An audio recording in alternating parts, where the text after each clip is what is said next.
Bienvenue sur le podcast La Voix du vivant.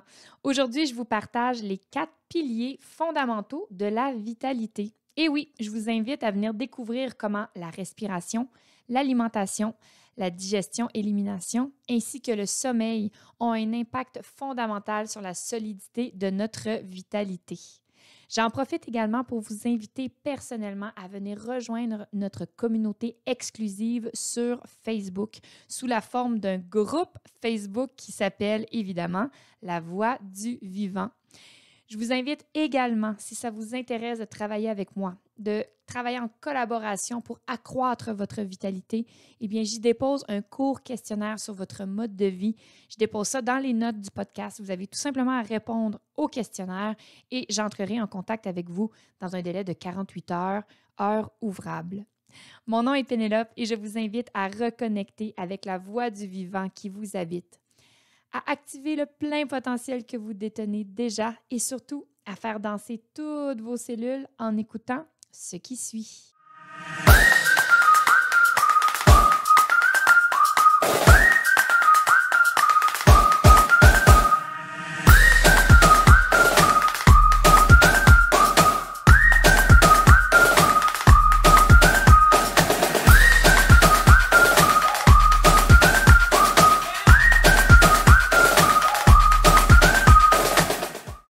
Bienvenue sur un nouvel épisode de La Voix du vivant.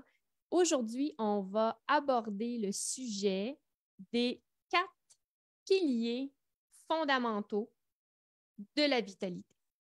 Donc, évidemment, ce sont comment dire, des perceptions personnelles. Donc, toujours à prendre avec un petit grain de sel, puis vraiment y ajouter qu'est-ce qui vous convient. Qu'est-ce qui fait votre affaire? Ce qui ne fait pas votre affaire, mais laissez-le aller. C'est bien parfait. L'idée ici, c'est toujours de vous partager un maximum d'informations pour que vous puissiez retrouver une certaine autonomie face à votre santé, à votre bien-être et bonheur. Coucou, ma belle Valérie. Donc, nos fameux 4 piliers à la vitalité. Au départ, quand j'ai été exposée à cette notion-là des 4 piliers, de la vitalité, je les ai surtout compris dans une sphère purement physiologique, donc purement pour le corps humain.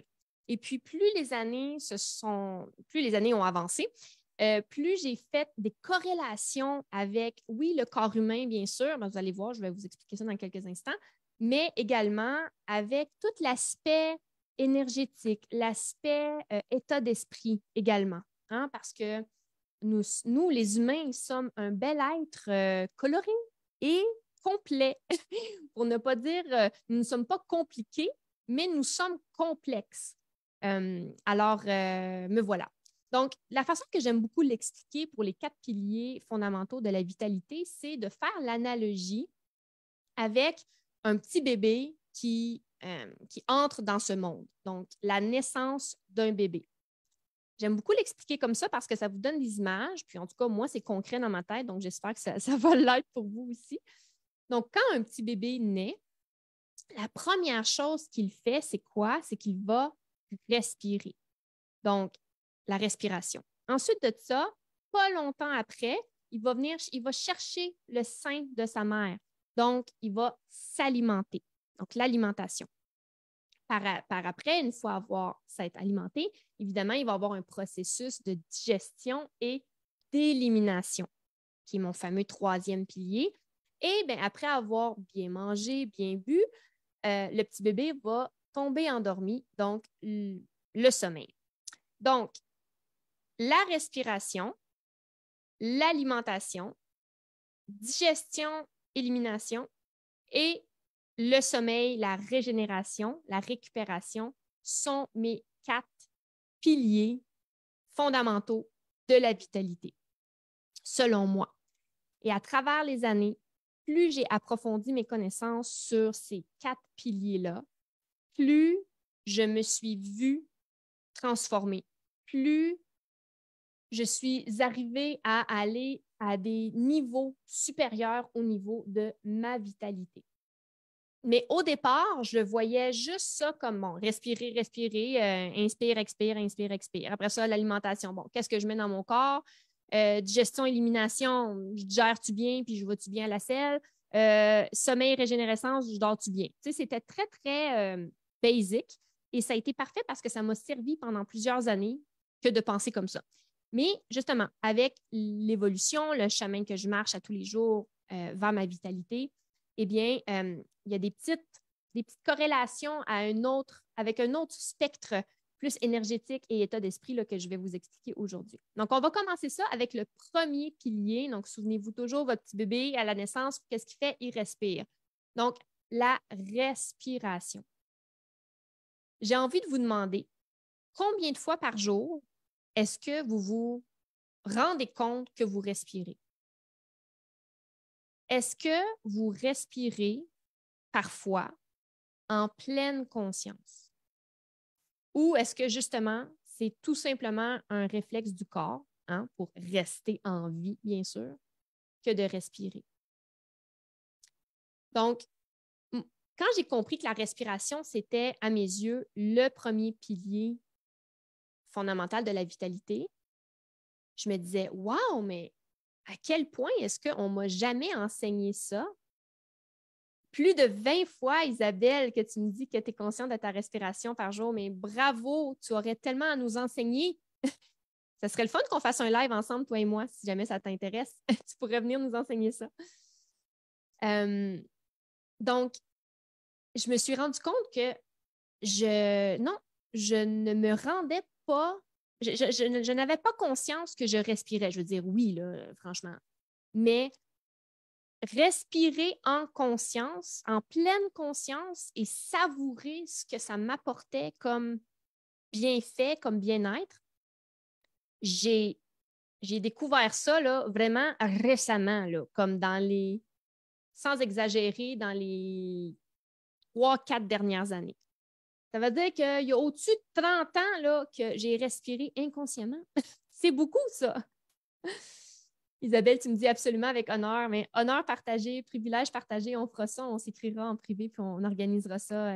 On va vous préparer un beau live sur la respiration consciente. Donc, tellement d'années, puis après ça, je regarde les gens autour de nous hein, qui vont avoir 40 ans, 50 ans, 60 ans, 80 ans, puis qui vont... C'est correct, à vrai dire, il n'y a pas de comparaison à avoir, mais lorsqu'on vient connecter avec cette énergie-là, je crois qu'il y a tellement quelque chose qui s'ouvre en nous.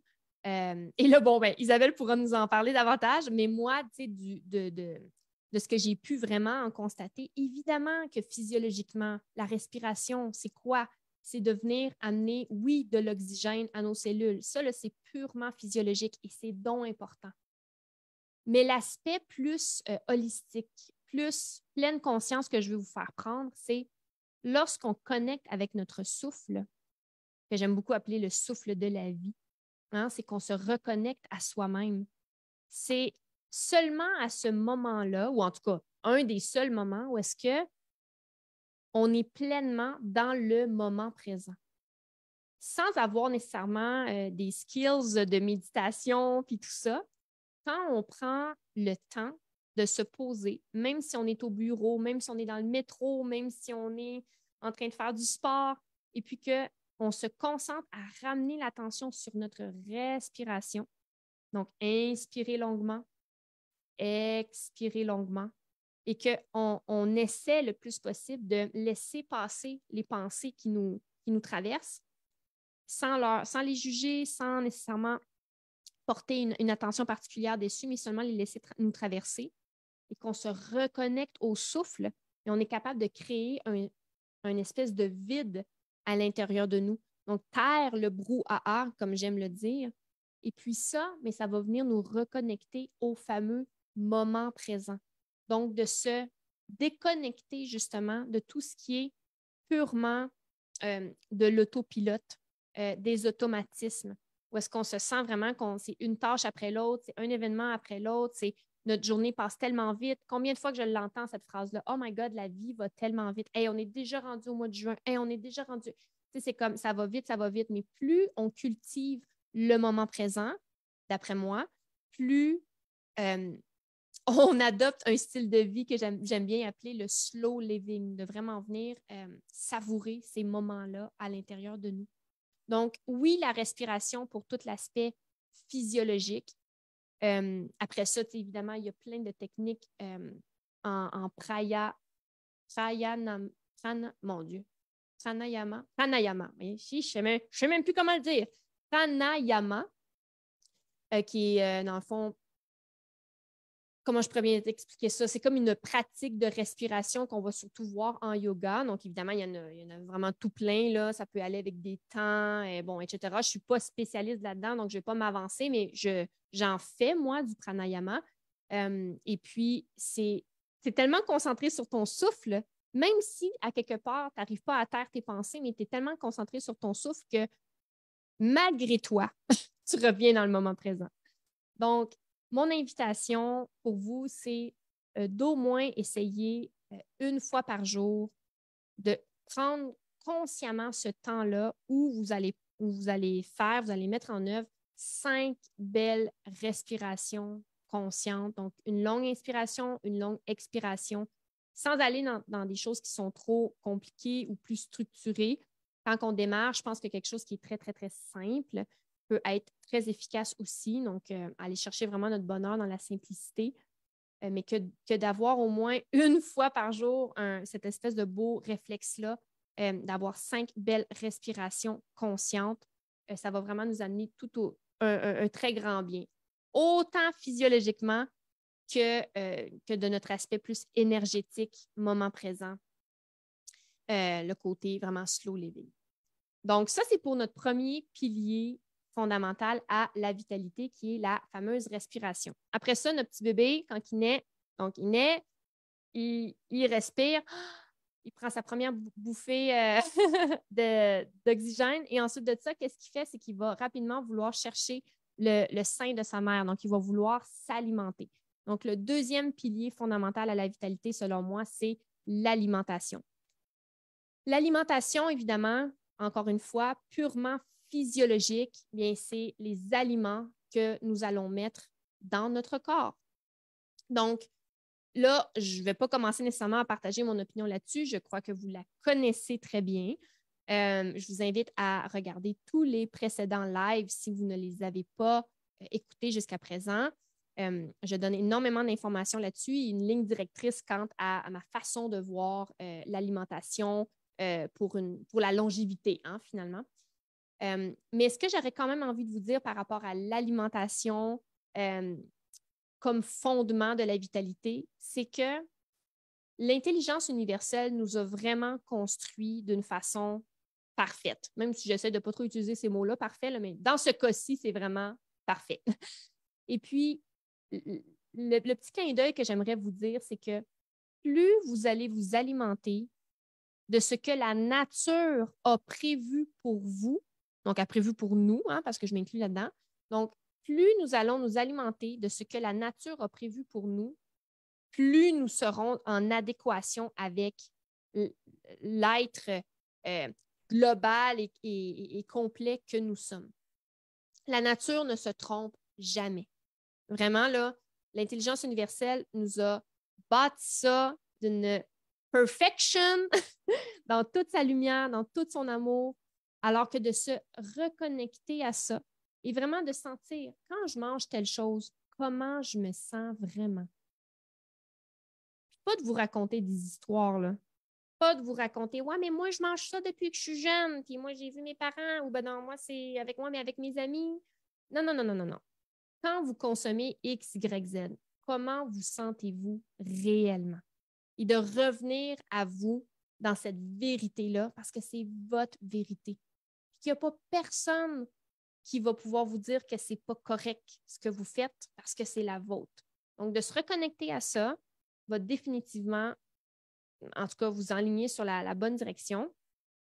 Mais l'alimentation, quant à moi, avec les années, ça s'est énormément transformé. Donc, au départ, c'était uniquement quand j'entendais alimentation, mais c'est alimentation physiologique, donc la nourriture qu'on met dans notre bouche. Mais ensuite de ça, je me suis rendu compte que ce n'était pas juste ça. C'était aussi ce que mon corps consommait. Donc, mon corps pouvait aussi consommer, si mettons, je reste plus au niveau de la physiologie, mon corps consomme ce que je lui mets sur lui.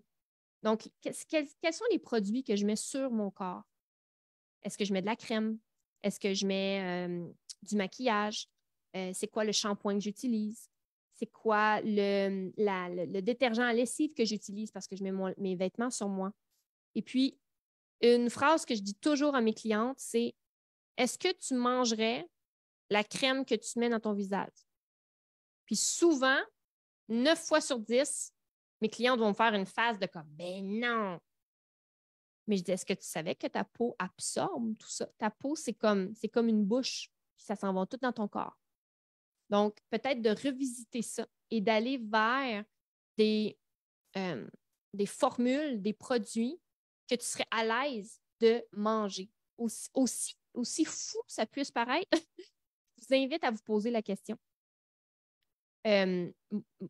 Par exemple, c'est juste pour vous faire une petite parenthèse, moi, je consomme les produits de Maison Jacinthe, de Jacinthe René, puis j'ai aucun souci à manger mon sérum parce que tous les ingrédients, je les connais. C'est fait qu'à base de plantes, qu'à base d'huile, qu'à base... Donc, posez-vous ces questions-là. Est-ce que vous mangeriez vos cosmétiques? Est-ce que vous mangeriez votre crème que vous mettez sur le corps? Est-ce que vous mangeriez tout ça? Si la réponse est non, bien, je vous demande de vous poser la question à ce moment-là en sachant et allez lire. Croyez-moi pas sur parole, comme je vais dire à toutes les fois dans tous ces épisodes-là. Allez vous informer, puis regardez à quel point est-ce que la peau est un organe d'absorption, d'assimilation, puis que tout ce que vous mettez sur votre peau, ça va rentrer. Même chose pour, par exemple, la crème solaire. D'ailleurs, je vais faire un épisode seulement sur la santé de la peau parce que ça m'intéresse beaucoup, comment construire son collagène de façon naturelle, la crème solaire, justement les produits de beauté ou esthétique et tout ça. Si jamais vous avez des questions là-dessus, n'hésitez pas à revenir vers moi. On va pouvoir aller plus en détail là-dedans. Mais c'est ça. Donc, l'alimentation, c'est aussi ce qu'on va mettre sur notre corps. Puis ça, c'est vraiment de l'aspect physiologique. Mais encore plus grand que ça, si j'ouvre mon spectre encore plus grand que seulement le corps, c'est avec quel type de pensée que je vais m'alimenter. Quel est le narratif intérieur que je me raconte, que je me nourris? Je me nourris avec quel type de narratif à tous les jours qui va venir avoir une incidence sur mon corps énergétique et sur mon corps physiologique. Parce qu'on le sait, ou si vous ne le savez pas, en tout cas, je vais vous apprendre quelque chose, mais les personnes qui sont stressées, les personnes qui sont anxieuses, les personnes qui sont colériques, les personnes, non, tous avec un narratif, on va dire, de plus basse fréquence vibratoire, va indéniablement amener de l'acidité dans le corps, va indéniablement amener de la résistance dans le corps. Qui dit acidité, qui dit résistance, va dire inflammation. Bon, tu pourrais manger là, des jus verts puis du céleri à journée longue. Si tu es stressé au coton, comme tu comprends, ça s'annule cette histoire-là. Là. Donc, la puissance de l'état d'esprit a tellement est tellement puissante. La puissance de l'état d'esprit est tellement puissante. Ça a tellement sa lourdeur, mais son élévation aussi, parce que là, je parle de lourdeur parce que c'est, mettons, des énergies qui sont plus basses, mais si c'est un narratif qui est propulsant, qui est élévateur, bien, évidemment que c'est nourrissant, ça fait que ça nous élève. Mais quels sont les types de narratifs et de pensées avec lesquels je me nourris à tous les jours? Ça, pour moi, ça fait partie du pilier fondamental de l'alimentation. Et ensuite de ça, toujours dans le même type d'alimentation, mais encore un spectre encore plus large, c'est avec quel type d'énergie est-ce que je vais me nourrir? Donc, qui sont les gens avec qui je vais m'entourer? Donc, les gens, les émissions que j'écoute, la musique, peu importe. Donc, tout ce qui est au niveau énergétique autour de moi, à quoi ça ressemble? Et avec quel genre, quel style, quel type de fréquence énergétique est-ce que je donne mon accord à ce que ça vienne dans ma vie et que ça m'alimente et que ça me nourrisse? Donc, vous voyez, à travers les années, c'est pas juste resté au niveau de l'alimentation physiologique, mon histoire. Là. Ça a beaucoup évolué. Donc, l'alimentation, autant physiologique, état d'esprit, énergétique, vibratoire, pour moi, c'est certainement le deuxième pilier fondamental de la vitalité. Donc là, on a parlé de la respiration. Hein, le petit bébé, quand il naît, il respire. Ensuite de ça, il veut manger. Et pas longtemps après, il y a un système automatique qui va se mettre en œuvre, qui est le système de digestion et d'élimination. Donc, qui est mon fameux troisième pilier fondamental de la vitalité. Donc, digestion et élimination. Là, je vais être plus dans un spectre physiologique parce que c'est quand même ça ma spécialité, ma force. Puis, je pense que j'ai une certaine facilité pour communiquer, verbaliser cette matière-là. C'est que trop souvent, on nous dit, sûrement que vous avez déjà entendu ça, là, dis-moi ce que tu manges et je te dirai qui tu es. Mais ce n'est pas tout à fait ça. C'est plutôt, dis-moi ce que tu digères et je te dirai ce que tu es. Parce qu'on a beau vouloir manger des aliments de très bonne qualité, etc., ce que je vous encourage à faire, bien sûr. Mais si notre système digestif intestinal ne fonctionne pas bien, il faut que vous compreniez là, que toute la propriété nutritionnelle du pourquoi est-ce que vous mangez ces bons aliments-là, là, ben, ça ne se rend pas dans votre corps. Donc, c'est comme, il manque la porte, là. Ils manquent à la sortie. Ils n'ont pas mis leur flasher, ils ont manqué à la sortie.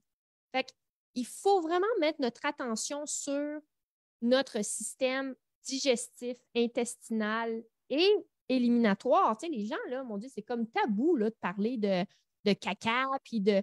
Mais à vrai dire, là, moi, je ne connais pas personne dans la vie qui ne fait pas caca. Tu sais, comme. Puis après ça aussi, c'est que on vit tellement de malaise par rapport à ce sujet-là que c'en est tabou, fait qu'on n'en parle pas, fait qu'on reste, écoutez-moi bien, on reste dans notre merde. Hop là, je l'ai dit. Mais c'est ça. Fait ça fait qu'on est des gens qui accumulent, puis on ne se sent pas bien par rapport à ça parce qu'on ne veut pas en parler. Mais moi, j'ai vraiment envie d'enlever cette espèce de tabou-là, puis cette censure-là, parce que autant je veux dire, autant de dire je vais chez le dentiste 2-3 fois par année pour laver mes dents, faire un nettoyage complet. Mais les dents, la bouche, là, ça, c'est le premier mécanisme de la digestion, right? Si vous ne le savez pas, je vous l'apprends. Donc, votre nourriture, comment dire, propre, on va dire ça comme ça, entière, OK? Une pomme. Je croque une pomme. La pomme est entière, elle est rouge, je la vois dans sa forme complète. Miam, miam, miam, miam, miam. Bien, je suis consciente que la pomme, dans son entièreté, dans sa forme la plus naturelle et la plus pure et la plus propre possible, va salir mes dents. C'est pour ça que je vais brosser mes dents. Écoutez-moi bien là. Mais, une fois que ma pomme va avoir passé à travers tout le système digestif, ensuite de ça, tout le système intestinal, et pour finalement sortir par le système éliminatoire, bien ça, par exemple, je ne lave pas ce coin-là. Mais pourtant, s'il y a bien une extrémité qui, d'après moi, devrait avoir toute notre attention, c'est l'extrémité où est-ce qu'il y a eu le plus d'étapes au travers lesquelles ma pomme pure, propre, elle a passé. Parce qu'on va s'entendre, là. La pomme, quand on la mange, là, elle ne ressort pas en pomme au bout de la ligne, là. Kevin qui nous dit d'où l'importance de faire des lavements. Mais voilà. Donc, l'hydrothérapie du côlon. C'est tellement intéressant. Je suis contente de te faire rire, Isabelle. Ça, c'est mon style d'enseignement. De l'humour, mais de la connaissance. Percutant, mais bienveillant. On lave notre bouche, mais on ne lave pas notre côlon. Exactement. Ça pourrait être un bon sujet de live. Lavement 101. Absolument. J'ai même l'intention d'inviter une professionnelle dans ce domaine-là, une naturopathe spécialisée en hydrothérapie du côlon parce que je veux vous donner le plus d'outils possible pour qu'ensuite de ça, vous créez une pensée critique par vous-même, que vous fassiez vos propres choix. Mais c'est que si on n'a pas l'information, c'est difficile de se poser des questions sur quelque chose qu'on ne sait pas. En tout cas, moi, c'est vraiment rare que je me pose des questions sur quelque chose que je ne sais même pas qui existe ou que, tu sais.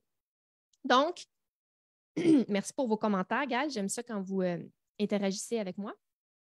Ça fait moins un one-woman show.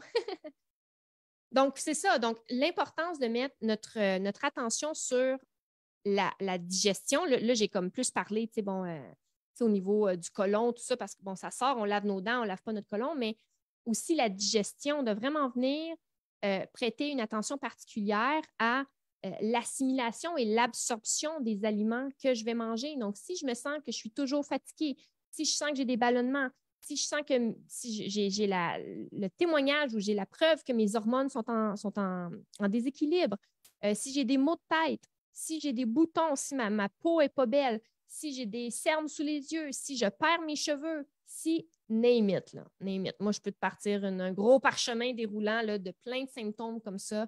Et lorsqu'on commence à travailler avec un protocole sur la santé intestinale, donc non seulement revenir revigorer la santé intestinale, venir nettoyer le côlon, mais en même temps nourrir notre corps de quelque chose qui est alcalinisant, anti-inflammatoire, nourrissant, élevant, propulsant, bien, c'est évident que dans le fond, le corps, là, il ne demande qu'à fonctionner de façon équilibrée. Le corps, si on lui donne le temps et les outils nécessaires, il va toujours revenir à son état d'équilibre. Toujours, toujours, toujours, toujours, toujours. Rappelez-vous, peut-être qu'il y a des gens qui ne me connaissent pas encore, mais je l'ai raconté souvent, cette histoire-là. Moi, je suis quelqu'un qui a guéri naturellement, sans médicaments, d'une maladie auto-immune, qu'on m'avait dit que toute ma vie, j'aurais cette maladie-là, qui est l'hypothyroïdie, qui est hyper commune chez les femmes, qui va plus se développer vers l'âge de 40 ans parce que c'est une maladie d'accumulation, dans le fond. Toute notre vie, on s'est surmené. Toute notre vie, on n'a pas écouté ce qui était là pour nous. On en a pris, on en a pris, on en a pris, on en a pris, on en a pris. On tombe en surmenage, on tombe en burn-out, on tombe dans de l'anxiété. Puis, bien évidemment, on va dire que notre corps se retourne contre nous. Quand on regarde la définition de maladie auto-immune, c'est exactement ça, mais c'est complètement... Ça, c'est une opinion très personnelle, mais moi, je trouve que c'est complètement de la foutaise. Notre corps ne se retourne jamais contre nous. Notre corps nous supporte. Notre corps veut toujours travailler avec nous. Il va tout faire pour qu'on retrouve l'équilibre parce que le corps veut vivre. La voie du vivant qui nous traverse veut vivre. On n'est pas là, poup, comme ça sur la planète Terre, là, par tout bonnement. On est vraiment là parce que la voie du vivant nous traverse et qu'on a vraiment quelque chose, on a une contribution au monde à faire. En tout cas, là, je vais revenir dans mon sujet là, parce que si je parle là-dessus, je vais être longtemps là-dessus. Mais voilà. Donc, dis-moi ce que tu digères et je te dirai qui tu es, mais c'est vraiment, à mes yeux, une vérité parce qu'on peut très bien manger, mais être complètement déminéralisé et inflammé. Ça, c'est pourquoi? C'est parce que notre système digestif intestinal ne va pas bien fonctionner. Et combien de fois que je l'entends, des femmes qui vont me confier avec tellement de malaise, puis ils ont honte, puis tout ça, mais ils ne vont pas à la selle à tous les jours. Ils vont me dire, hey, moi, Pen, écoute, moi, je vais à la selle 1 à 2 fois par semaine. 1 à 2 fois par semaine? Si tu manges à tous les jours, mettons comme monsieur, madame, tout le monde, 3 repas par jour, tu devrais aller à la selle 3 fois par jour.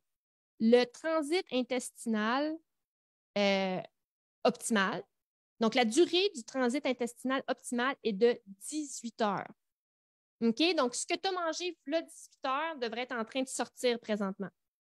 Donc, c'est évident, 18 heures, c'est quand même relativement long, entre guillemets, mais il faut comprendre, nous, notre système intestinal mesure environ 25 pieds. Donc, c'est parce que c'est tout là-dedans que se passe le processus d'assimilation, d'absorption. Donc, c'est pour ça que ça prend son temps aussi. Puis parce que nous, ce que la nature a prévu pour nous, c'est surtout des végétaux en termes d'alimentation. Donc, pour tout venir chercher les micronutriments, les vitamines, les minéraux dans tout ce qui est la fibre des végétaux, bien, ça va nous prendre un certain temps de digestion.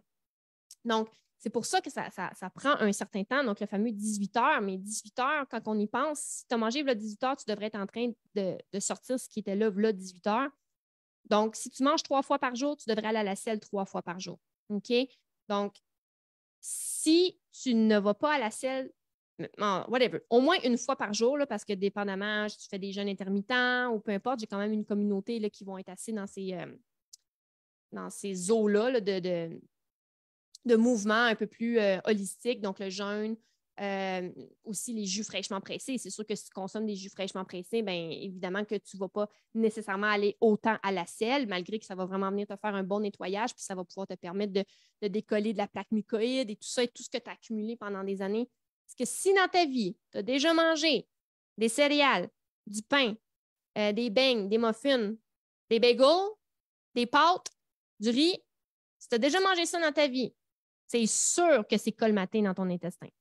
C'est sûr, sûr, sûr, sûr, sûr. C'est plate, mais c'est ça la vie. Donc, puis là, ben, si tu n'es même plus capable de le compter sur le nombre de tes doigts, le nombre de fois que tu as mangé du pain, des pâtes, du riz, des muffins, des gâteaux, des beignets, nanana, c'est très, très collé dans ton intestin. Donc, l'idée, c'est de venir nettoyer ça. Et comment qu'on fait ça? Mais c'est évident que c'est seulement avec les plantes, les herbes sauvages, les végétaux. Comme, permettez-vous de vous reconnecter à vous, là. Il n'y a pas de recette miracle, il n'y a pas de pilule magique. Ça ne se passera pas en un claquement de doigts. Mais donnez-vous la peine. Ça fait combien d'années que vous en mangez de tout ça? Bon, ben, donnez-vous au moins la moitié du nombre d'années pour vous régénérer.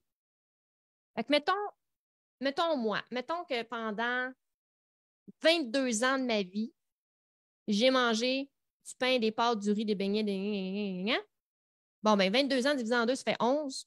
Fait qu'il faudrait que je me donne au moins 11 ans dans ma vie pour me régénérer. Puis ça fait à peu près ça 10 ans que je suis sur mon parcours de régénérescence. Puis j'ai encore des symptômes, j'ai encore des choses qui sortent de moi parce que, coudonc, ça s'encrasse à ce point-là. Donc, la digestion et l'élimination, là, je pourrais en parler vraiment longtemps parce que, comme je vous dis, c'est mon sujet de prédilection, de spécialité, puis de passion, de favoritisme. J'aime ça, parler de caca, qu'est-ce que vous voulez. Mais on va clore le troisième pilier, sinon je vous garde avec nous pendant 1 heure. Donc, troisième pilier fondamental à la vitalité, digestion, élimination. Et le quatrième, qui est quatrième mais non le moindre, qui est le sommeil et la régénérescence, le repos. Combien de fois est-ce que j'ai des femmes qui me témoignent qui vont dormir 4, 5, 6 heures par nuit, qui vont se réveiller plusieurs fois dans la nuit, qui vont se réveiller toujours fatiguées, que pendant l'après-midi, elles vont sentir un down d'énergie, qui vont vouloir faire une sieste, mais qui ne pourront pas parce qu'elles travaillent, qui vont se sentir fatiguées, qui manquent d'énergie, qui manquent d'énergie, qui manquent d'énergie. Bien, le sommeil, les amis, là, c'est si vous voulez voir une différence au niveau de votre vitalité, si vous voulez vraiment vous libérer des symptômes que vous pouvez avoir, peu importe le symptôme qu'il soit, vous devez accorder une importance capitale au repos, au sommeil. Le repos, certes, mais le sommeil en gros gras, là, comme écrit en 148 Arial sur Word. Le sommeil, durant le sommeil, c'est la seule période où est-ce que votre corps va comprendre dans ses mécanismes physiologiques que c'est le moment pour se régénérer. Sinon, quand on est debout, quand on est au travail, quand on est même quand on est en train, par exemple, de faire un cours de yoga, que je vous encourage de faire du yoga. Moi, je pratique le yoga toutes les semaines, puis je veux dire, c'est tellement un plus dans notre vie. Mais même si c'est une pratique qui est peut-être plus douce, ça va nous faire vraiment du bien, mais notre corps n'est quand même pas dans sa pleine régénérescence. Donc, c'est vraiment le sommeil, ou on pourrait dire Shavasana. Ou est-ce que parfois on va tomber endormi? Et quand le corps en a besoin, c'est parce que littéralement, on a quelque chose à... Je vais utiliser le mot guérir, mais vous comprenez, je ne suis pas médecin, je ne m'auto-proclame pas médecin, mais bon. C'est parce que le corps a besoin de venir réparer, de venir régénérer, de venir nettoyer. Et pourquoi est-ce qu'on a absolument besoin du sommeil pour ça? Parce qu'autrement, notre corps est trop concentré à, bien justement, tu sais, OK, je vois des choses, donc je dois avoir une acuité cognitive, je bouge, donc j'utilise de l'énergie pour utiliser mes bras, je suis en train de faire une activité physique, je suis en train de faire ma concentration, je suis au boulot, donc il faut que je sois concentrée intellectuellement. On a toujours des stimuli. Et puis, le sommeil, c'est vraiment le seul moment où est-ce qu'on va pleinement se régénérer. Mais dans notre société d'aujourd'hui, où est-ce que c'est go, go, go, go, tout le temps, tout le temps, tout le temps, hey, jamais que je vais faire de sieste l'après-midi, jamais que je vais me permettre de ne pas me mettre de cadran le lendemain. Il est 8h30, il me semble que j'irai me coucher, mais voyons donc, il est bien trop tôt. Donc, toutes ces espèces de rigidités-là, de barrières qu'on s'est mis, ça fait qu'on est vraiment une société épuisée. Nous sommes des humains cadavériques. Comme je regarde les gens autour de moi, tout le monde va boire 2, 3, 4 cafés, des boissons énergisantes.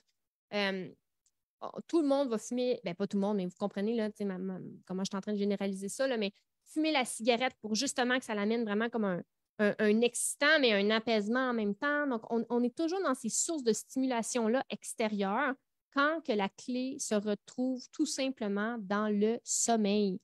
Et un sommeil qui est récupérateur, bien sûr. Puis ça, là, ça va prendre un certain temps. Ça prendra bien le temps que ça prendra, franchement. C'est ça que j'ai envie de vous dire aussi. Il faut arrêter d'être pressé quant à notre santé. C'est comme, puis ça va toujours être ça. Là. Moi, mes enseignements sont bienveillants, mais ils sont percutants. Là. Si tu n'es pas prêt à entendre la vérité, tu n'es pas sur le bon, t'es pas sur la bonne fréquence énergétique de ta radio parce que moi, je dis les vraies choses. Ça fait combien d'années que tu te maltraites? Ça fait tant d'années. OK, fait que toi, tu penses qu'en 3, 4 mois, pouf, sur le piton. Je tiens à te rassurer. Ta vitalité va revenir beaucoup plus rapidement qu'elle s'est dégradée. Donc, ta régénérescence va se faire beaucoup plus rapidement que ta dégénérescence. Mais il faut que tu lui donnes le temps et les outils nécessaires. Sans ça, c'est de marcher à contre-courant. C'est que tout est dans une rivière, OK, puis le courant va de gauche à droite, mais toi, là, tu nages de droite à gauche. Puis là, tu nages, puis là, tu nages, puis là, tu nages. Mais tu n'avances pas ou tu avances à petits mini-pas. Donc, de travailler en corrélation, en cohérence avec ce que notre corps a besoin, de lui accorder le temps de repos nécessaire. Donc, c'est sûr que mes recommandations pour ça, c'est que on a tous un mode de vie différent, là, OK? Il y en a qui ont des enfants, il y en a qui n'ont pas d'enfants, il y en a qui ont des jobs à temps plein, pas des jobs à temps plein, un mari, pas de mari, ou femme, pas femme, whatever. OK? Si vous la connaissez, votre situation. OK? Mais vous connaissez aussi les endroits où est-ce que vous vous mentez. Vous les connaissez, ça. Vous les connaissez, les endroits où est-ce que, oui, vous pourriez vous reposer, puis les endroits où est-ce que vous pourriez vous reposer, mais que vous ne le faites pas. Parce que c'est votre mental, c'est votre narratif qui vous dit, ben voyons, t'es donc bien paresseuse, ben là, ça va faire d'être fatiguée de même, tu pourrais faire autre chose, tu pourrais faire du ménage, tu pourrais faire la vaisselle, tu pourrais aller t'entraîner. Donc, vraiment de vous offrir de la douceur face à ça. Parce que quand vous allez vous rendre compte que plus vous allez vous octroyer de repos, mieux vous allez vous sentir et plus vous allez être vraiment dans votre pleine vérité quant aux autres choses que vous voulez faire votre ménage, faire votre entraînement, être présent avec vos enfants, être présent avec votre conjointe, être productif au travail, peu importe c'est quoi. Mais ça va venir à la base parce que votre corps va être en pleine régénérescence. Puis la régénérescence ne s'opère que dans le repos complet. Et le repos complet, on va souvent l'associer avec le sommeil. C'est sûr que si vous êtes au repos, sur le divan, que vous lisez un bon livre, ça peut déjà être vraiment mieux que de faire n'importe quel autre type d'activité. De faire de la méditation, tiens, ou de vous installer, mais essayez d'avoir le moins de sources de distraction possible et de revenir à l'intérieur de vous pour vous offrir réellement ce que votre corps et votre être, dans toutes ses couleurs, dans toute sa complexité, a à vous offrir. Donc voilà, les fameux 4 piliers fondamentaux de la vitalité. Donc, je disais, encore une fois, on fait notre référence à notre petit bébé. À la naissance, qu'est-ce qu'il fait en premier? Bien, il respire. Ensuite de ça, il va s'alimenter au sein de sa mère. Ensuite de ça, il va évidemment digérer et éliminer pour finalement tomber endormi et vraiment se régénérer. Donc, j'espère que ça vous a plu. J'espère que c'est venu semer des petites graines dans votre tête, dans votre être surtout. J'espère que vous ressentez vraiment mon intention de partage à travers tout ça et que vous en récoltez de beaux apprentissages. Donc, encore une fois, je reste ouverte pour tout ce qui est commentaires, feedback. Venez m'écrire en privé si vous voulez qu'on travaille conjointement ensemble, évidemment. plus par rapport, évidemment, à tout ce qui est santé intestinale, élimination, alimentation, c'est vraiment mon domaine. C'est ce dans quoi je me spécialise. Donc, ça me ferait vraiment plaisir de vous faire goûter à ça, vous aussi, parce qu'on est tellement venu expérimenter une vie de pleine abondance. Et l'abondance, mais elle est tellement délectable lorsque nous sommes dans notre pleine vitalité. La vie prend tout son sens et j'ai vraiment envie que, tout comme moi et comme plusieurs personnes d'ailleurs, vous puissiez goûter ça, vous aussi. Donc, merci infiniment. Merci Isabelle qui dit merci, j'adore ton humour et j'ai dégusté chaque mot. Merci beaucoup pour ton beau feedback. Je vous embrasse tout le monde et on se dit à la semaine prochaine pour un prochain épisode de La Voix du Vivant. À très bientôt.